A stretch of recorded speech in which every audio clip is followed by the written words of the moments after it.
Hi, welcome back. Certainly glad you could join us today. It's a fantastic day here, and I hope it is wherever you're at. So I'll tell you what, let's start out and have them run all the colors across the screen that you need to paint along with us. While they're doing that, let me show you what I've got up here today. I thought today we'd do one of our little ovals. This is just contact paper with an oval cut out of it and stuck on a canvas. Then I've covered the inside with a thin, even coat of liquid white. So it's all slick and wet and ready to go. So that's exactly what we'll do. We'll just take off here with the old 2-inch brush, and let's start today with a small amount of the phthalo blue. Little phthalo blue. Maybe I'll get a little black right there, little phthalo blue and black. And the least little touch of phthalo green. Least little touch. I just want to sparkle the color up a little. As I say, it's a fantastic day here, so I thought we'd do a little painting that would just make you happy. Just will make you happy. We'll put a little bit of blue in here like this. And that little touch of green in there will just make it sparkle. There. I'm going to leave a little place open here in the center. Just a little one open. I'll show you why here in just a second. Something like so. Okay, well I have that color going. Maybe we'll have a little water in there. You know me, I love water. So we'll use the same colors. Phthalo blue, a little midnight black, and a touch of phthalo green. You can have a little more in the water if you want to than in the sky. Be careful with it in the sky though. And we'll just pull across and put the indication of a little water down here. We're not too worried about it right now, because anything that we don't want to be water, shoot, we just plant a tree on it or whatever happens to be there. There. Okay. Now then, let me wash the old brush. That's the fun part of this whole technique. It's just washing the brush. It's a good way to get even with anybody that's been hassling you in the last few days. There. See what I mean? There we go. I may take just a little touch, a little tiny touch of the Indian yellow. I don't want much, just a little tiny bit, a little cad yellow too. I'm gonna mix them together. So I get sort of a semi-transparent yellow. Semi-transparent, that's almost transparent, but not much color. And I'm gonna add the least little touch right up in here, like there's a little sunlight playing through there. Just a little. Now be very careful when you do this, because too much of this against that blue will turn bright green. Put a little down here in the water too, what the heck. Just let it sort of go right across there. Now then, one more time, clean the old brush. Actually, I just like to clean the brush. Good and dry. And then very gently, just gonna blend this together. But there's very little paint on the canvas. Very little. Just want a little tiny glow there. I don't want a lot of color, just a little. And down here, same thing. All right. There. I just beat the brush to knock off any excess paint. That way we don't have to clean it again. In layman terms, that's known as laziness. Just plain laziness. Let's take a little bit of our midnight black with a little tiny amount of the Prussian blue in it. Maybe, be right back, a little bit of that little alizarin crimson in there too. So we got black, a little blue, a little crimson on the fan brush, both sides loaded. And maybe in our world, maybe there's some big old clouds that live up in here in the sky and just sort of float around, have a good time. So let's just take the fan brush and just sort of wind them up. Just make little tiny circles. Little tiny circles. Maybe there's a little dewar that comes out there. I don't know. Just sort of let it go. Clouds are so free that you can just about paint any way that you want. If you're like me, when we were kids, we used to go out and see all kind of shapes in the clouds. We'd make up little things. We'd see Puff the Magic Dragon or the Wicked Old Witch or whatever. Whatever, just anything that you wanted to see. If you looked long enough in clouds, you could find them. So they're very free. Shoot, maybe there's a little floater right there, and maybe there's a bigger one that comes right across here. It doesn't matter. This is your world, and you can do anything here that your heart desires. You have total freedom here. Totally in control. This may be the only world that I'm in control of, and the same with you. But here, you can literally do anything. A little stringy cloud right back here. There. Good dry 2-inch brush. Should be very dry though, because otherwise we'll sort of mix these up more than we want. All we want to do here is just sort of, actually all we're doing is removing excess paint so we can blend it. That's all we're really doing. Just barely grazing it, caressing it, touching it gently, very gently, just with the corner of the brush most of the time. Just sort of winding it up here, fluffing it. And as I say, in reality, the biggest thing we're doing is removing excess paint so we can do this. There we go. And we just blend that to any degree of softness that you want. Something maybe about like that. Okay. We just beat the brush a little to knock off the excess paint. Now then, maybe I'll take a fan brush, a little fan brush. We'll put a little white on it. I'll be right back. Get a little tiny amount of the bright red. Don't want much, just a little tiny amount. And maybe here and there, just sort of tip the edges of that a little bit.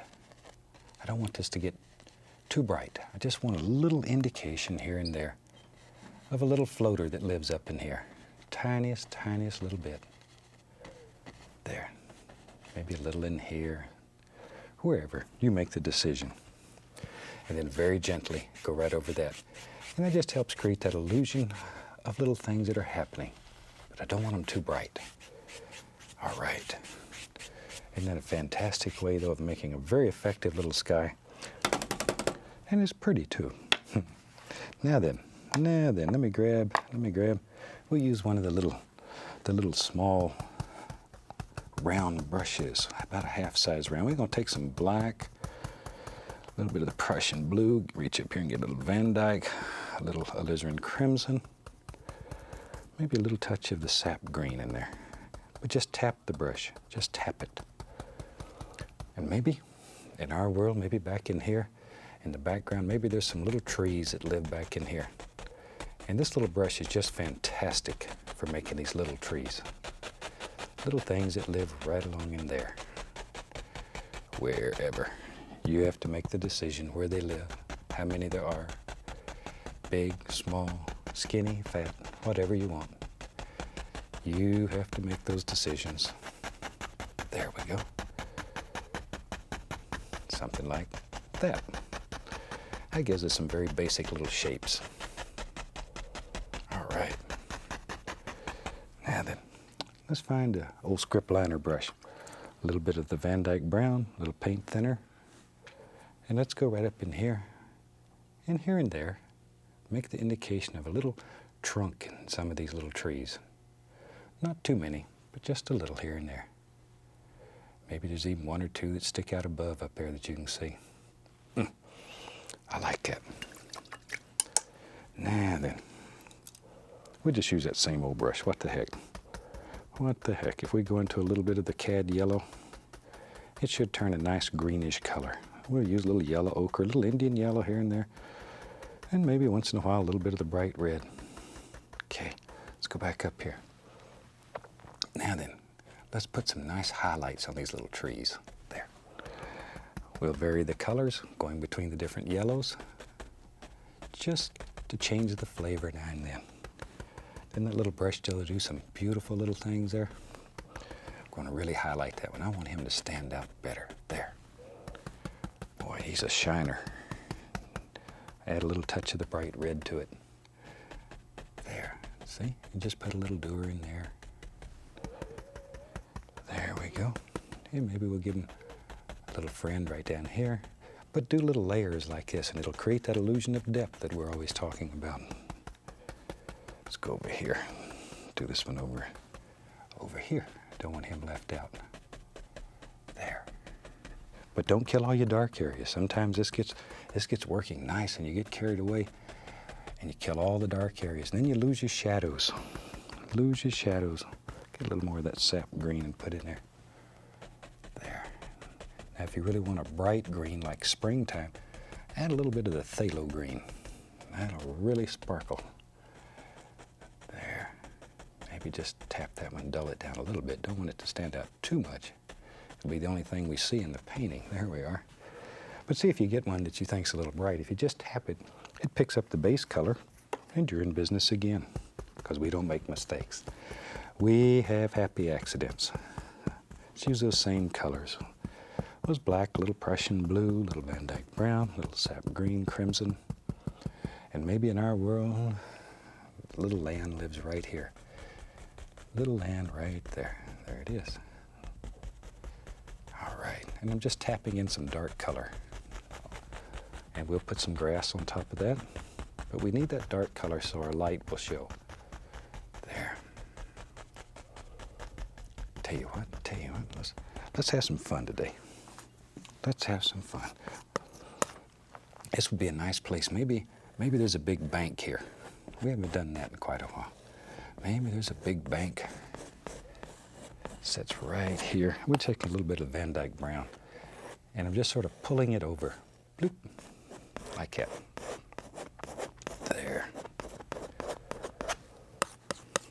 Just wherever. Maybe a little more down here on this end. Okay.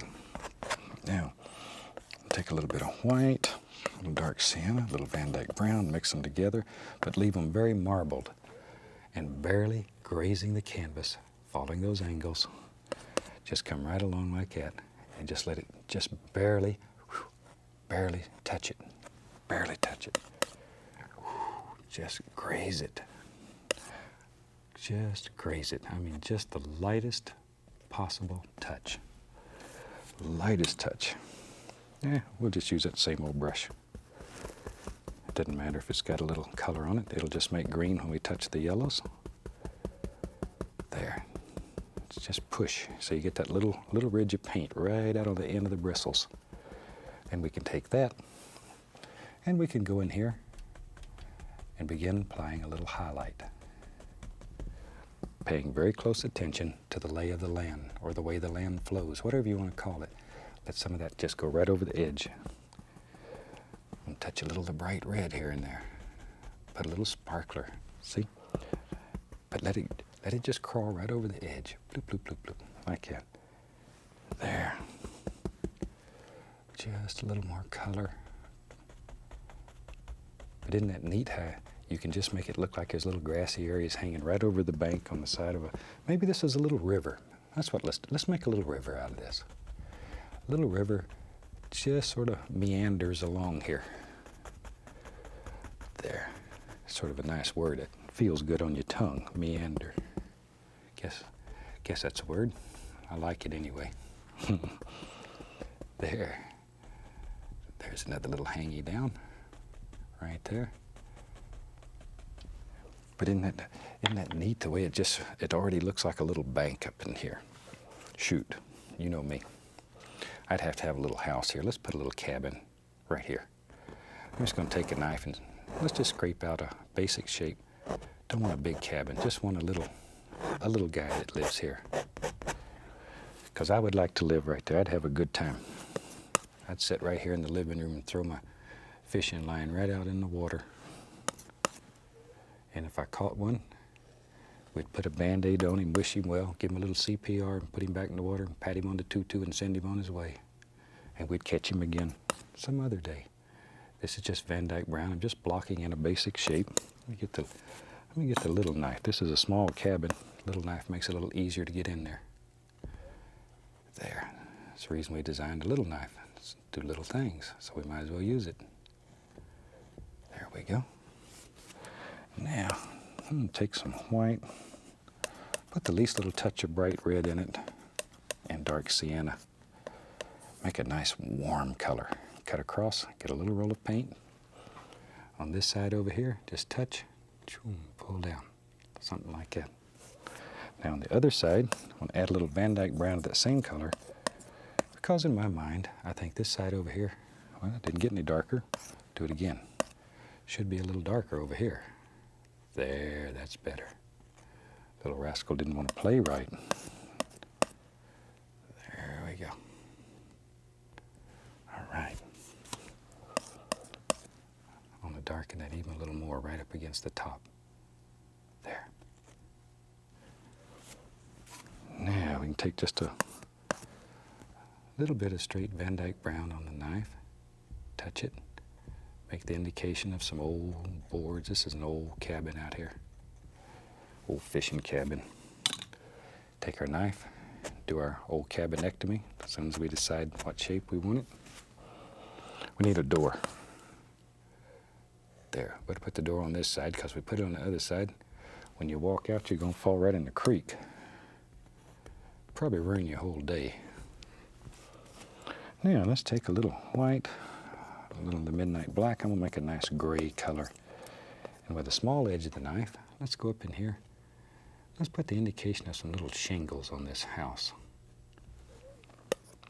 Just some little tiny shingles. Doop, doop. Gotta make those little noises. And maybe some of these shingles have already blowed off. So don't worry if they don't all look perfect. It's an old cabin out here. It's seen its better day. Old cabin, like me, tired. There, little highlight, just so it shows up a little better.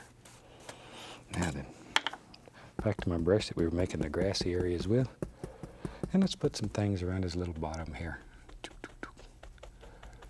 Some little grassy things. Maybe the grasses grow clean up to the door. Clean up to the door there. There. All right. Okay, now let's take our knife. We'll put a little liquid white out here, and I'll put at least a little touch of black into it so I make a very light gray color. Cut across, get our little bit of paint right on the edge of the knife. And let's come right up in here and we'll clean up the bottom of this cliff, bank, whatever we want to call it, rocky area that drips over here into the water, whatever. But just rub it. Just rub it firmly.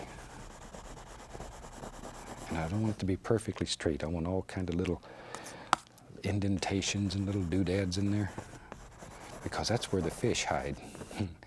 I like to catch fish. But as I say, I'm not a very good fisherman. I sort of turn them loose. There. But that's okay.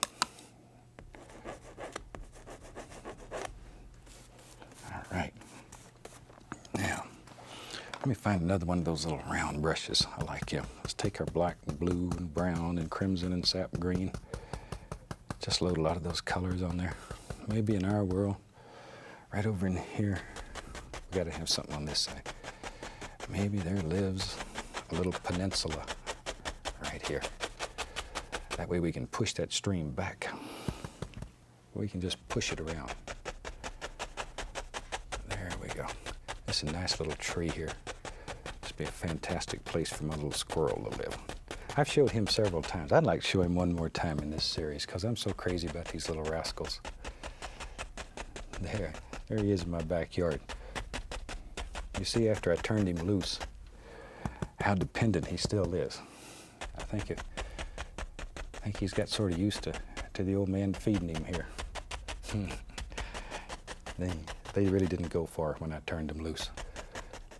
They certainly knew where they had it made. There. Now, let's have a little reflection on there. Grab it and pull down, straight down, and go gently, gently across. Aren't those little squirrels cute?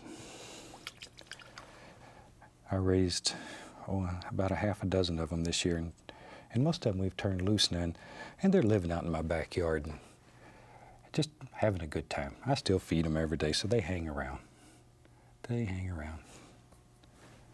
And people come over to see me, and they go out in the backyard, and if they're not expecting it, it sort of scares you when this squirrel jumps on your shoulder out of the tree.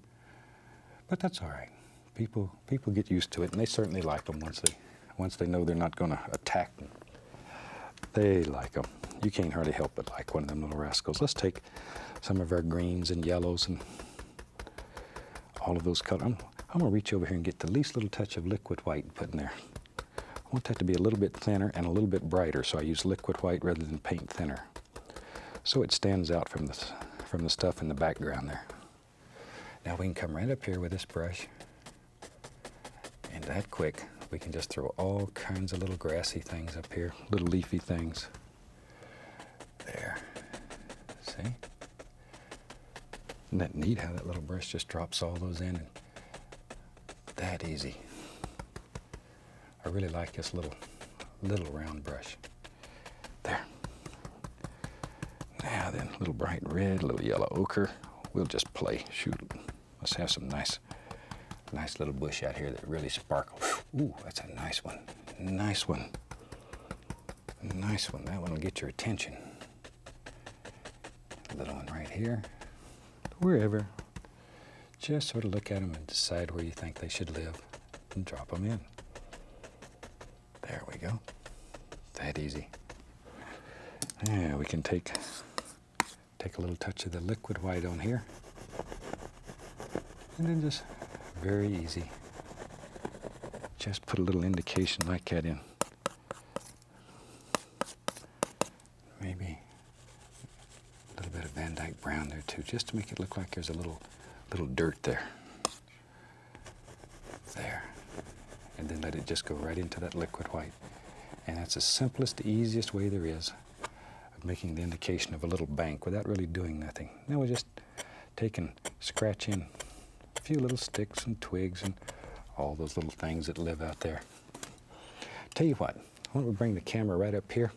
I'm gonna pull the contact paper off, and then we'll play some. This is the moment of truth right here. Phew, that looks pretty nice right there, just the way it is. Maybe we'll just quit.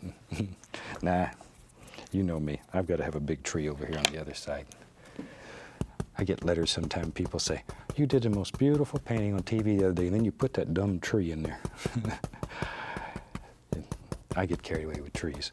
But when you do them at home, if you don't want a tree in there, please don't put one in. The only thing I'm doing is showing you ideas. And by showing you ideas, I hope I spark your imagination and you come up with many, many more ideas than I've ever had. And that's when painting really becomes fun.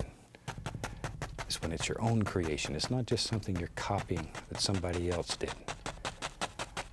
We really are not trying to teach you how to copy. We're trying to teach you a method of painting, a style of painting, a technique, and then turn you loose on the world. Because once you have this, you can paint anything. Anything. You just need a little vision in your mind. Practice visualizing paintings in your mind. There we go. I have a tree right over here. Shoot, maybe it comes right on down here. I don't know, wherever you want. There's a little bush. We'll let it wander right on out to about there. Something like so. You decide when you do yours. Now then. There we go. Let's grab an old fan brush here, fill it full of Van Dyke brown, little dark sienna. We just mix them together on the brush. And let's put an old tree trunk up in there. This is an old gnarly tree. It's got a lot of wiggles and jiggles and all kinds of little things in it. There's another arm on it. I'd make a big slingshot. Nice tree. There's his little foots.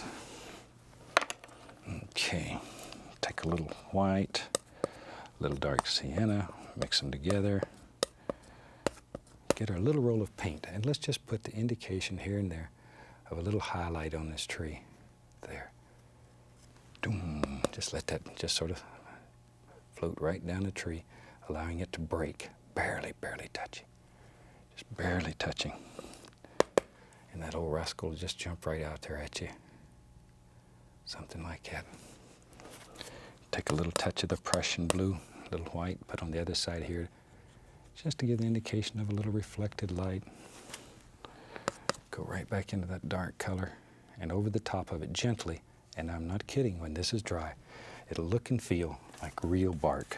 You'll absolutely be amazed at how real it looks. I'm gonna put a bunch of leaves on there, so we don't need many limbs. We'll put a couple. Don't want too many. Maybe there's one that comes all the way out there. We don't care.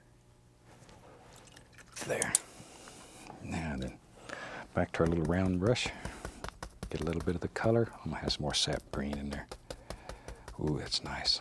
Let's go up in here. And let's just put in a few leaves on this tree. Just a few old leaves that sparkle and play and have a good time. There they go. Let some of them go on out here past the dark. It makes sort of an interesting effect. Like that. There we are. Wherever. Now then, I'm gonna add a little touch of the bright red and let's just come down here and bounce in a few little bushes and shoot, we'll have a finished painting. Hope you've enjoyed this one, because I certainly like these little paintings. These ovals, as I say, maybe one of the neatest things that we've ever come up with. As I travel around the country now, I see them all over. There. Let that just wander right on back. Okay. Maybe a few little things back in here behind the tree. Leave some of these dark areas. They'll make nice things in there. Okay, take the knife, scrape in a stick and a twig. Shoot, you got a finished painting. I think we'll call that one done. Hope you've enjoyed it. And from all of us here, I'd like to wish you happy painting and God bless, my friend.